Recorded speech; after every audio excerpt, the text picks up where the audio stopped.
question. Donc, en conclusion de votre exposé, vous abordez les usages professionnels comme étant fédérateurs. Est-ce que vous pouvez en dire un petit peu plus sur ce sujet? Alors, le mot fédérateur ici, c'est pas tout à fait ce que je veux dire, mais je comprends très bien pourquoi vous retenez ce terme-là, parce qu'il y a un aspect qu'on pourrait considérer comme fédérateur. Non, l'idée est ici de dire que les usages de produits s'insèrent dans les activités de travail. Elles ne sont pas à côté, elles ne sont pas, comment on pourrait dire, on ne peut pas les extraire de tout un ensemble d'activités de travail. Bon.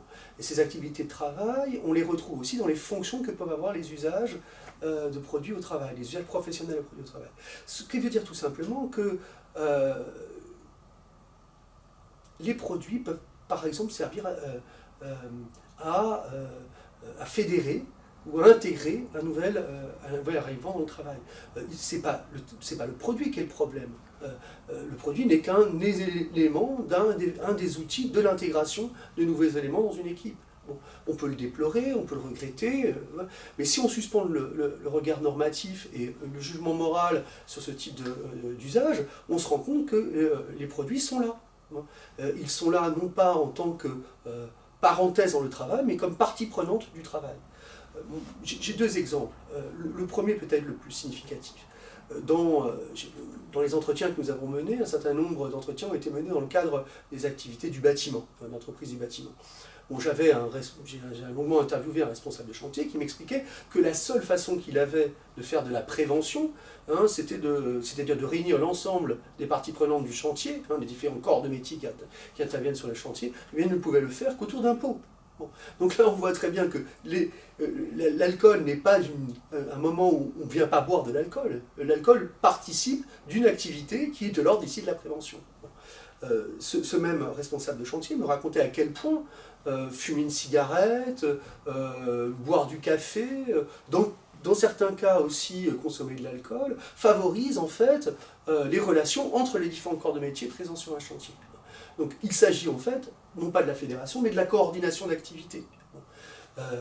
Et les usages, et encore une fois, ici je ne parle pas d'usages problématiques, il n'y a pas que des usages problématiques. Ici, les usages s'inscrivent dans des mécanismes et dans des activités de travail très particulières liées à la coordination, à l'intégration. Oui, donc voilà pour un premier exemple. Un deuxième exemple, voilà, je prendrai cet exemple dans une grande entreprise aéroportuaire. Nous avons interviewé une cadre assez longuement qui avait mis en place un système, un principe d'interdiction de fumer sur le lieu de travail, conformément à la loi E20, mais qui en même temps avait aménagé sur sa terrasse un espace fumeur pour les salariés fumeurs elle était responsable des ressources humaines, pour les salariés fumeurs de l'entreprise. Et lors de l'entretien, à un moment donné, elle a souhaité aller fumer une cigarette sur cette terrasse-là. Et là, nous l'avons accompagnée et elle a rencontré sur cette terrasse d'autres salariés avec qui elle a échangé entretenu des discussions, échangé un certain nombre d'informations.